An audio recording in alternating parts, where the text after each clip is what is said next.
Hey, it's the podcast guy. Sutton United Talk Time on podcast. It's the Sutton Podcast. And there it is! Sutton United at the GM Vauxhall Conference have put out First Division Coventry City, winners of the FA Cup themselves less than 2 years ago. And what a moment to enjoy for the fans of this Surrey side. They've had their moments before, but never one like this. But the whistle goes down. Delight for Sutton United. Sutton United from the National League are through to the last 16 of the FA Cup. No longer English football's perennial non-league club. A 123-year crescendo reaches a new peak for Sutton United, who are promoted to the Football League for the first time. Hello and welcome to another episode of Sutton United Talk Time on podcast. It's the Sutton Podcast in association with Lucky Star Gin. Don't worry, we're not talking about stuff that goes on the Gander Green Lane pitch. But if you are a regular listener, thank you very much. And if you're a new listener, you are very, very welcome. I'm your host, Mike. And today I'll be talking to Charlie from the fantastic Freddie Foundation to find out all about what they do and how being the club's charity of the year has been. But first, I'm catching up with Karen from she's in the foundation. She's had a few updates. She's discovered Parkinson's walking football when we last spoke, and now she has the small matter of representing England in a national tournament to look forward to, hopefully. We love hearing from you. Join the conversation, stay connected, share your thoughts on all the episodes, chat with other fans, let me know what you'd like to hear. Find us on all social media platforms at Sutton Podcast. All those likes, shares, thumbs up and all the rest of it really help grow and reach more Sutton United fans. Karen, thank you for making time for me. Thank you for making time for me, Mike. More than welcome. A lot has happened since you were last on. I'm not going to say nervous, but you weren't really sure what was going on. You were like, I don't know if I want to do a podcast. You'd kind of... You were coming to the football, but you'd only just started, if I remember. That's correct, yeah. But before we get into all that, can we have a very quick check-in with the trainers and the storage situation that we were left hanging on last time? I don't have any more trainers. The storage hasn't got any bigger. I've told my husband he needs to make it bigger because I've got some that don't fit on there at the moment. So, but he's put me on a trainer ban because he thinks I've got too many. So okay, so it's a trainer ban, but yeah, I paid a lot of money for a pair of shoes. Yeah, I was just looking at a logo there. That's extreme from trainers. It's quite extreme, yes. So when we last spoke, you were involved as a participant in the walking football. Correct. Since then, you've got more involved, and you've even done some of the boxing. Was you coaching with Mean Dean as well? I've done a bit of coaching. I've led some classes with the boxing when Mean Dean hasn't been able to attend. Yeah, we took the boxing out onto the pitch at Sutton United a couple of weeks ago for the Foundation Day, which was exciting. You know, showing what we can do, you know, even if you've got Parkinson's, you can still punch, and you can still punch very hard. So it's very good, very good.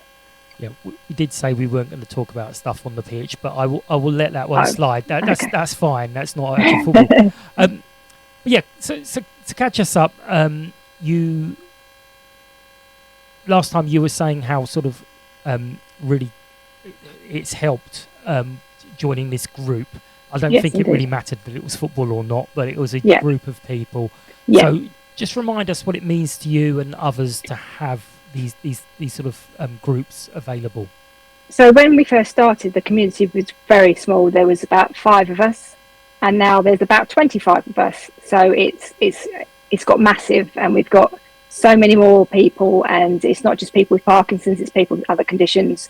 And they come along and we play football, we have a laugh. We've even been in 2 tournaments since I last spoke to you. We were lucky enough to be invited to Arsenal's ground last August. And we had a 5-a-side tournament against some other local teams. I mean, unfortunately, we didn't win. We didn't come bottom, but we didn't win. But it was a great opportunity for us as a team to be, out there playing for Sutton United Foundation and showing the world what we're at, really.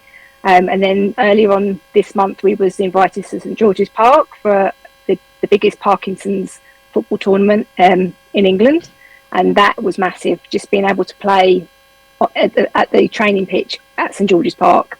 There was 24 teams. There was over 400 people with Parkinson's. There was 500 people spectating.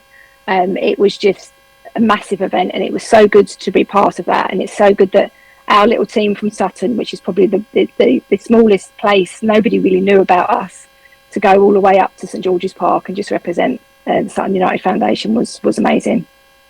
It's great. Everyone keep asking you, was it the yellow shirts you're wearing? Yes, we looked like minions, but they weren't very nice.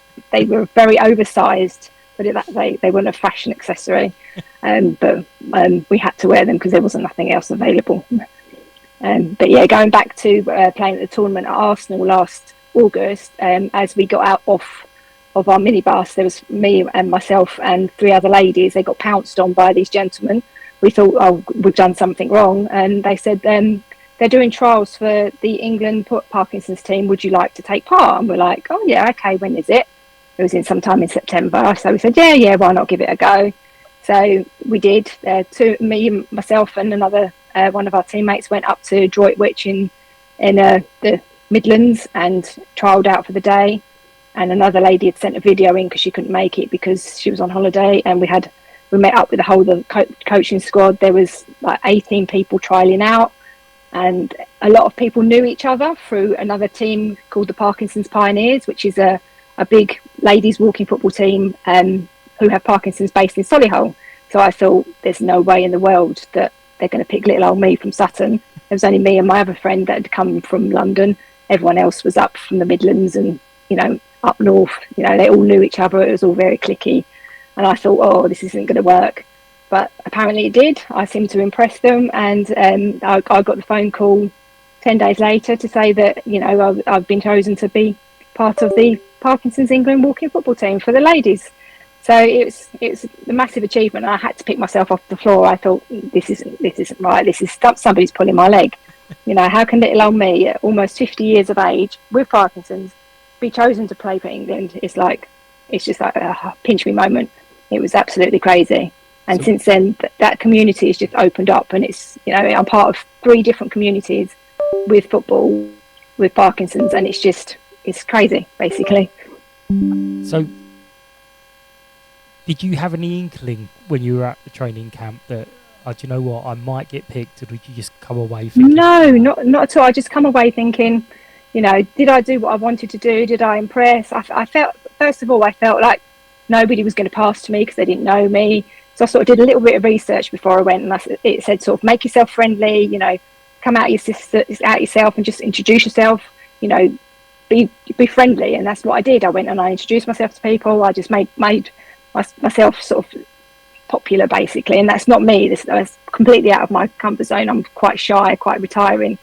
But I was just like, no, I'm going to make a go of this. I made myself big on the pitch. I made sure I was in space. When I got the ball, I wasn't just greedy. I made sure I passed it, and it probably helped that I scored 2 quite good goals, which was quite good for me. And from that point, they thought I was a striker, which I'm not. I'm more of a midfield winger, but they like to play me up as a striker. And it just, from then, it was just like people are saying, oh, you're a good player. Why don't you come up to Solihull every month and play with the Parkinson's Pioneers? I thought, oh yeah, I might do. It's a 3-hour journey every month. So it's a case of asking my husband to take me. And he said, no problem. We'll come up.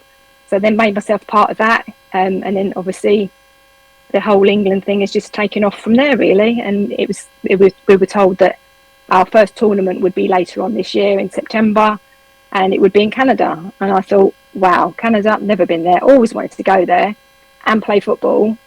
It's like, yes, definitely, I'm coming, And then they said, oh, we've got to raise money for that. And I was like, okay, fair enough. They've got sponsors, so a lot of their sponsors are stumping up some of the money, but we had to find some more money. And the GoFundMe was set up about 6 weeks ago now. Okay. And I just took it upon myself to think, right, I'm going to do this, and I'm going to do this to the best I can, and I want to do it my way. And I thought, right, I'm going to do a raffle. No, a raffle's not good enough. I'm going to do a quiz and a raffle. Then I thought, no, why not do something else? I'm doing a quiz, a raffle, and an auction all in one night to raise as much funds as possible to go towards the GoFundMe. We'll also have collection pots for Parkinson's UK, because obviously without Parkinson's UK, the team wouldn't be available to play in. So they're a big part of this journey as well, because they obviously give Sutton United money to fund the Parkinson's session. So yes, it's going to be massive. Hopefully massive. Well, just going back to that phone call for a minute. Unknown caller, or did you recognise the number? No, it was a mobile number that came up, but obviously I hadn't had it saved. It was my friend that played in my team. She texted me and said, "Have you heard anything?" And I said, "No, not yet." And this was at 10:30 on the Thursday morning. She said, "Oh, well, I did, but I didn't get in." And I said, "Oh, I'm really sorry to hear that." She said, No, don't let me put you off. You're a good player. I hope you get in." I said, "Well, I'm not holding my breath." I thought, there's no way. And then from 10:30 until I got the phone call at 11:30, I was in a mess. I was like, "Come on, just ring." And then I thought, if I'm away from my phone, I'm gonna lose my phone, or my phone's gonna go out of signal. So I stood by the window for about 20 minutes in where I work, because the signal was rubbish. And then the phone rang, and I almost dropped the phone. I was like, oh my god, answer it. And I answered it, and she went, "Hiya, Karen, it's Gemma. I just wanted to say thank you for taking part on the trial day." She said, "You played extremely well. You're really good. You really know what you're doing. You're a good footballer. We'd love to have you as part of the team." And I'm like, "Oh my god!" I said, "Say that again." She said, "We'd like to have you as part of our England squad." I said, "You're not having me on, are you?" She went, "No." She said, "You're a really good player. You give so much to the team. It'd be a joy to have you." And then she said, "I'll catch up with you. There'll be some emails flowing, between now and next week. Just make sure you look out for them, fill the forms in, and blah, blah, blah." And that was it. Put the phone down. And then I went, "Christ, what am I going to do now?" And then the first thing I did is I phoned my husband. I said, "I got in." He went, "What? I got into the England squad." He's like, "Oh no, well done." And then I just told everyone, and it went sort of from this little old me just shying away, for me shouting it to everyone. A lot of people were like, "Yeah, whatever. It's walking football. Whatever. It's walking football."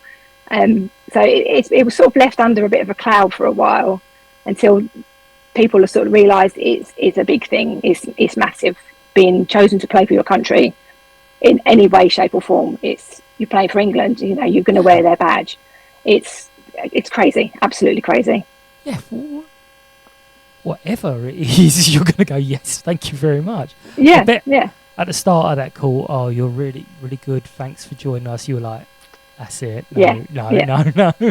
Yeah, it's like they're trying to butt you up to sort of, So no, thank you, but no thank you. So yeah, it was, and I did have to sort of like pick my jaw up off the floor, thinking, "Oh my god, this is actually happening to me." So it was quite a surreal moment, really.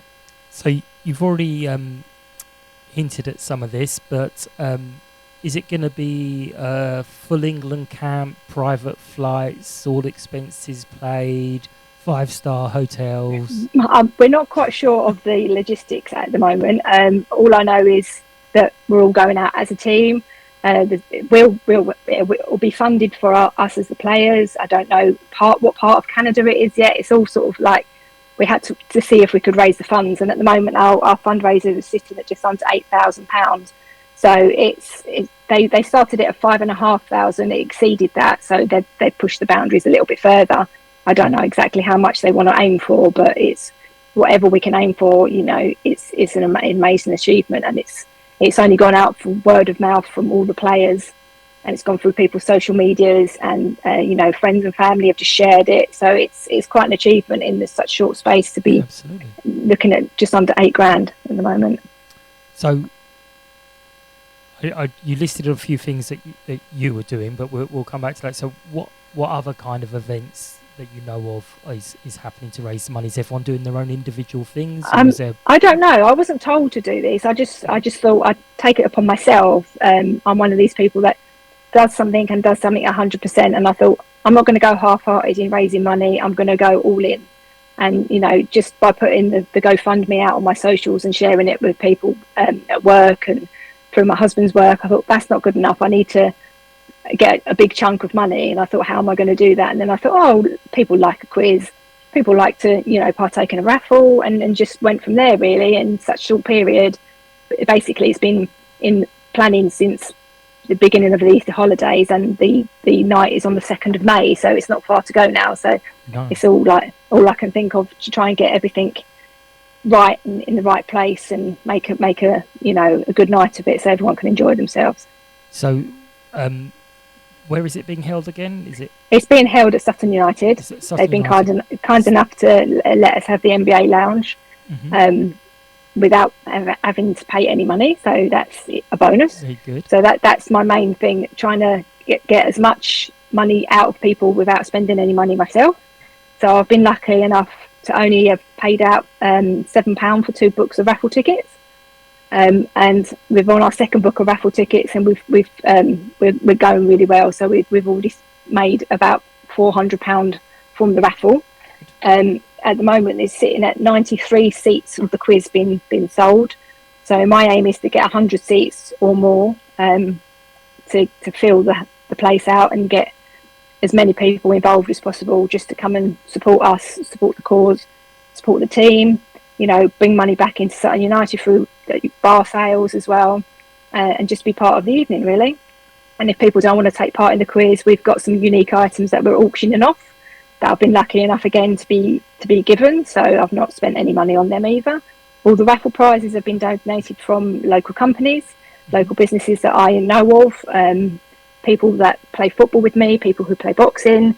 Everyone's just saying, hey, take that for the raffle, take that. So everyone's been very generous, and I've got a lot of raffle prizes and some really good auction prizes to auction off too. Excellent. Can you, I'm going to test you now, can you name any of them to get people coming? What, the auction prizes? Yeah. So I think if you're a Sutton United fan, you might be interested in this. We've got a Sutton United shirt signed by this season's team. We've also got one of our footballers is a very good artist. She drew a picture of Sutton United striker Lewis Simper, and he was kind enough to sign his picture for us. So that's there as well. We've also got a Chelsea top from the 2011-2012 season. It's a junior top signed by John Terry that we was gifted by one of our Parkinson's football players as well. And because I had a few contacts through Arsenal, I spoke to them at St George's Park, and they donated me Miles Lewis Skelly's training top from last season. And I've got a signed top signed by the whole of the UEFA Champions League Arsenal ladies team. So that's all the football paraphernalia. Then a friend of mine who runs her own business has donated a makeup session for 5 people with a bottle of Prosecco and a goodie bag. Wow. So we've got mainly a range of football attire, but we'll stick that in for the ladies. Hopefully we'll get a few ladies bedded on that with any luck. Excellent.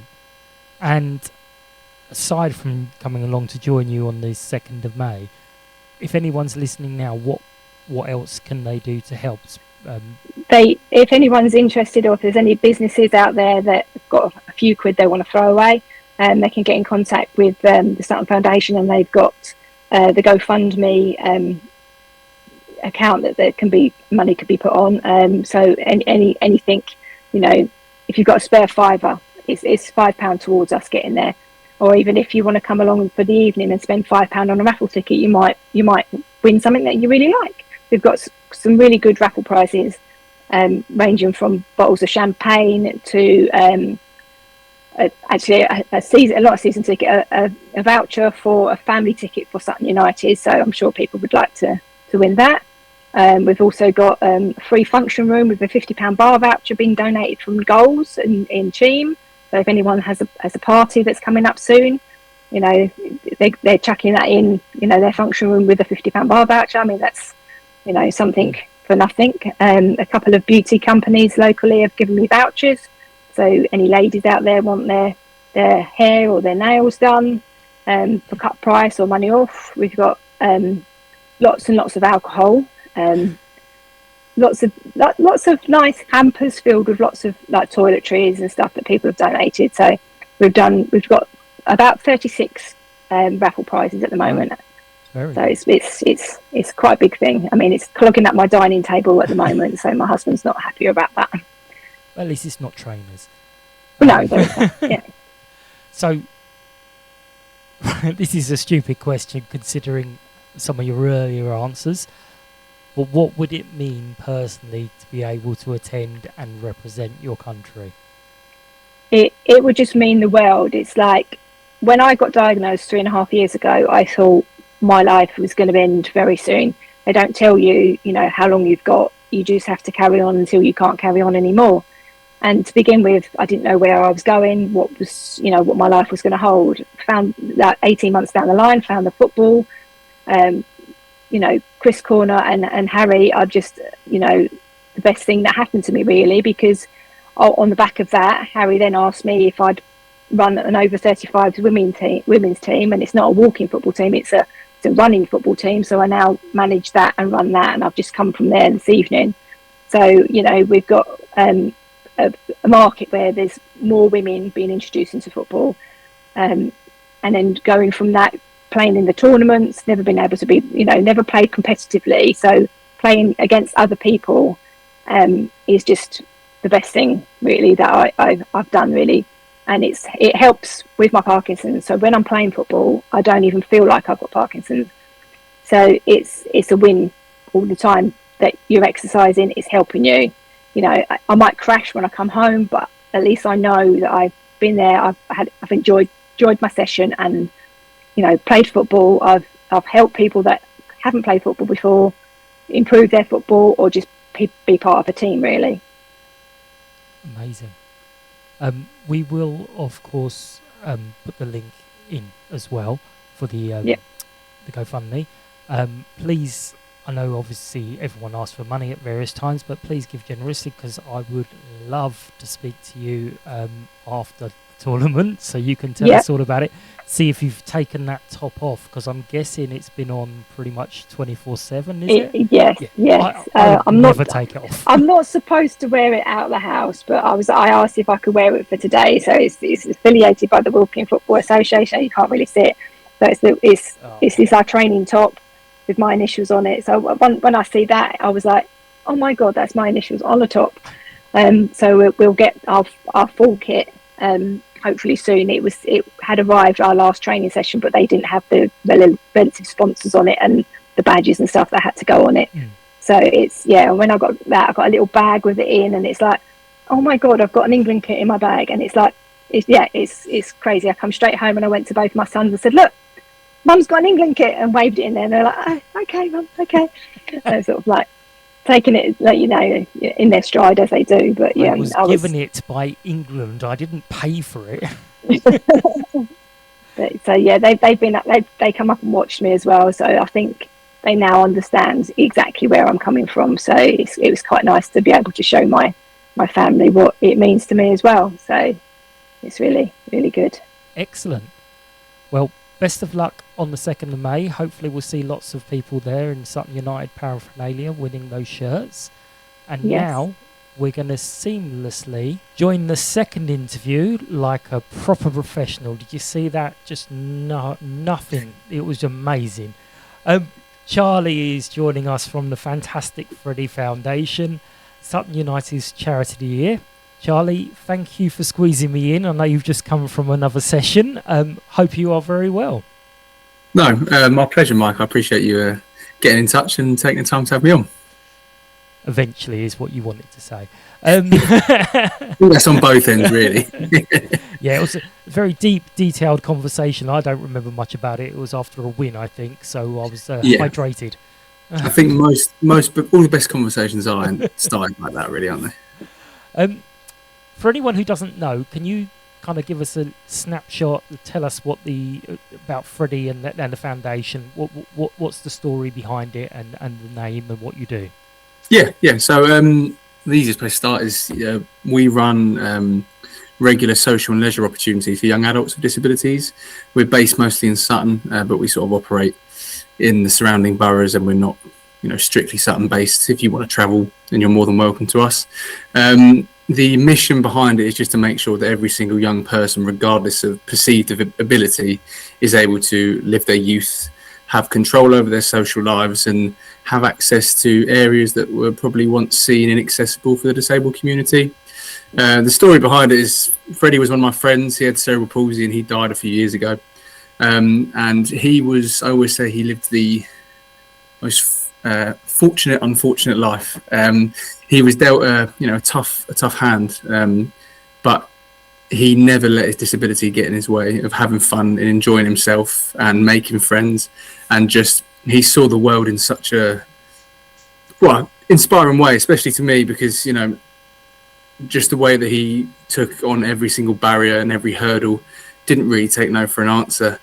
And the sort of birthplace behind the charity is that his family worked very, very hard to get him a really good care team around him, made sure that he had access to lots of opportunities.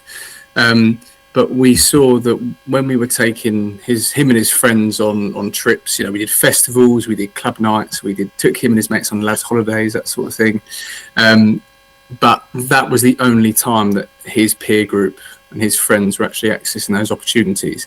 And that's not a slight on people that are trying to do this sort of thing.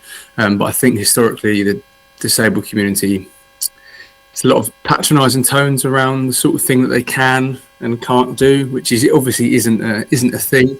They don't have to go out for a beer, sure. No, well, exactly. That's you'd be surprised how many times that we're still sort of people allude to that.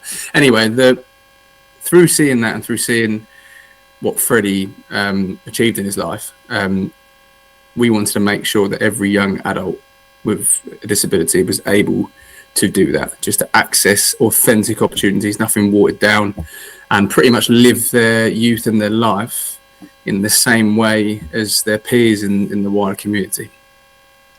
So you started with cerebral palsy. Is it branched out, or is it still within the cerebral palsy community only? No, we're the whole landscape of disability.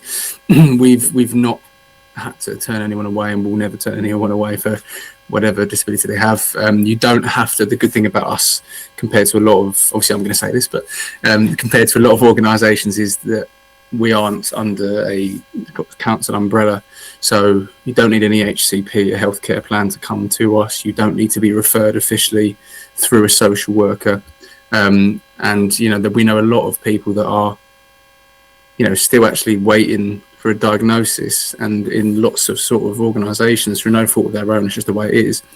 You need that official diagnosis before you can start engaging in these foundations and organisations.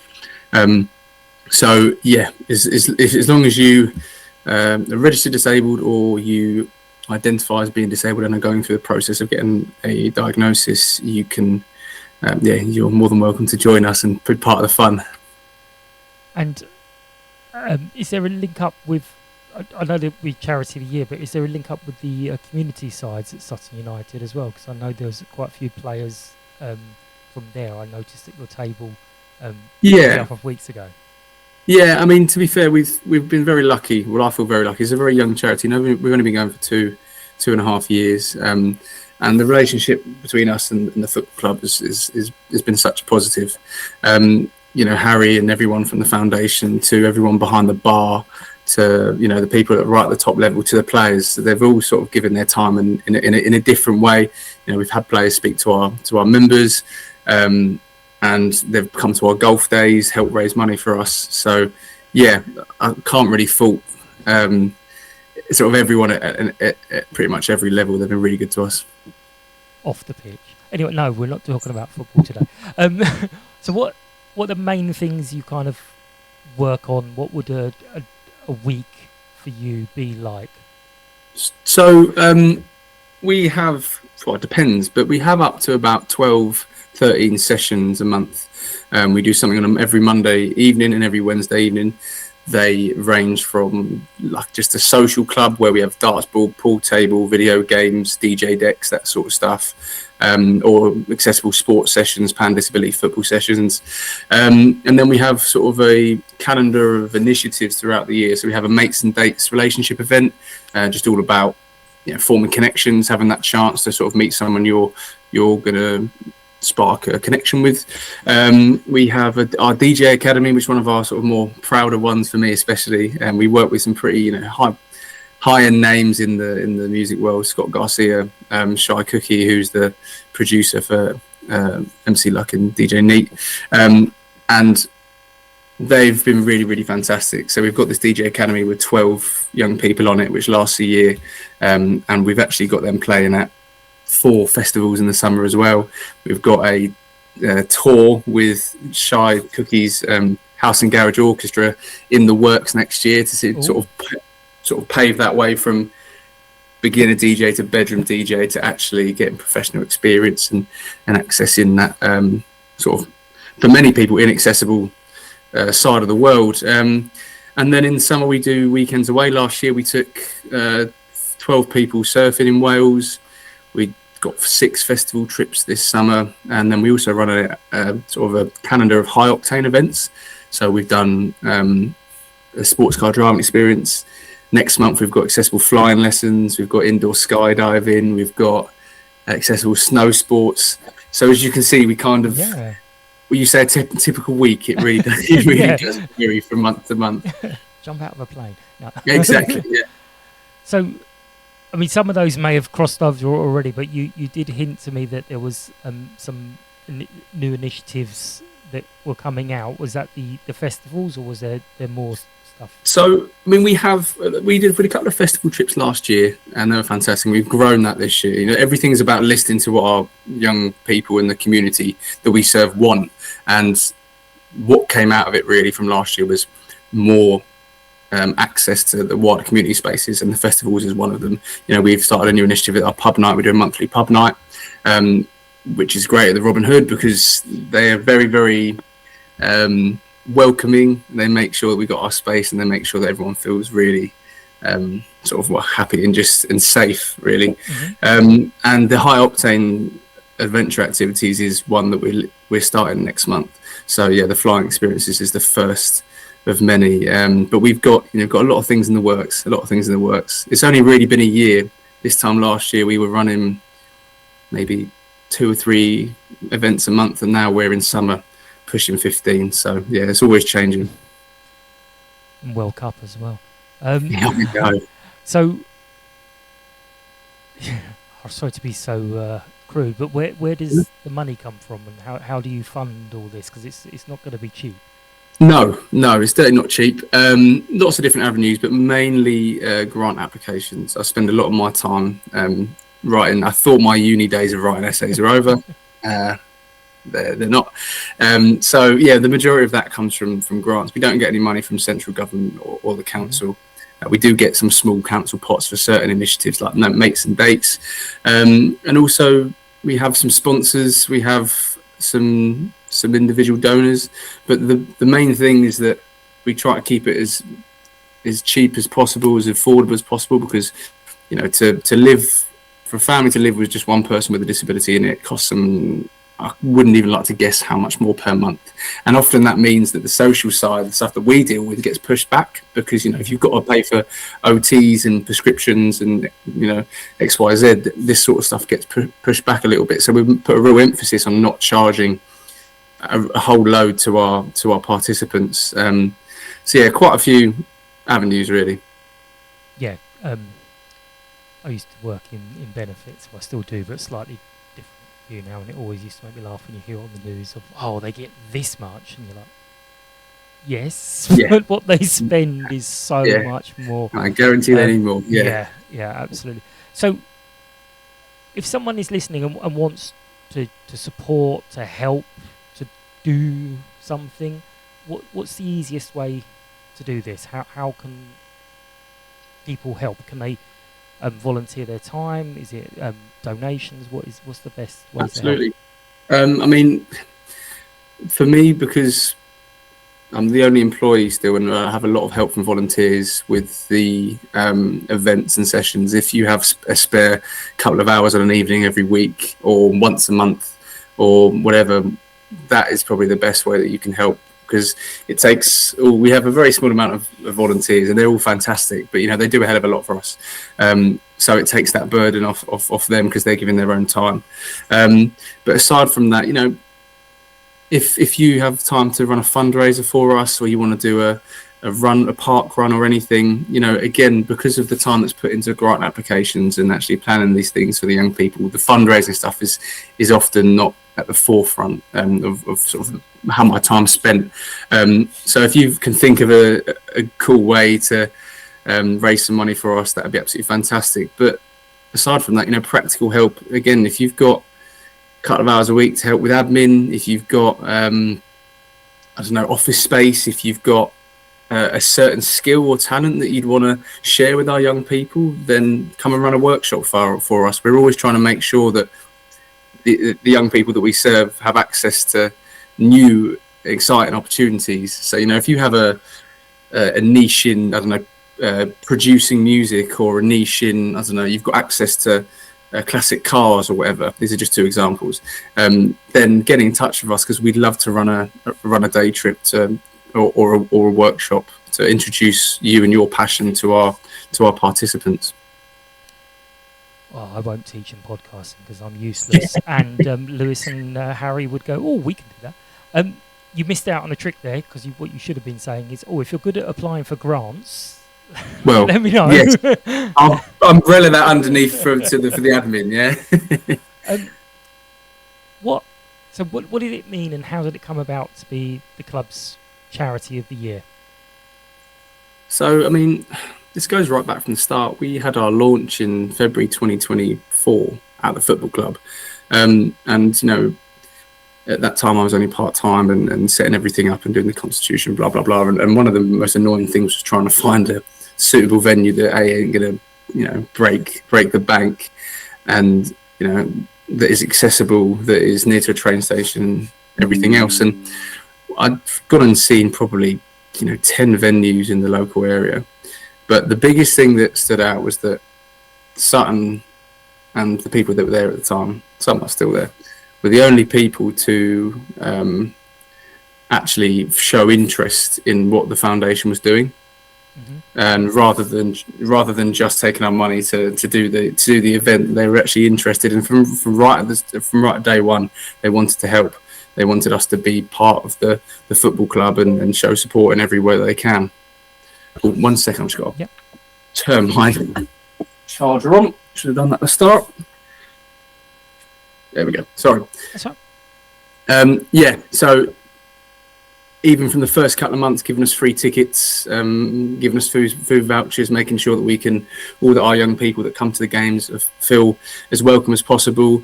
They've welcomed our advice in terms of how to engage more of the disabled community. So actually, when we were put forward for it last year, it meant a real big deal, because I know the Sutton Football Club in general was such a community feel, and that's always the angle that they're going for.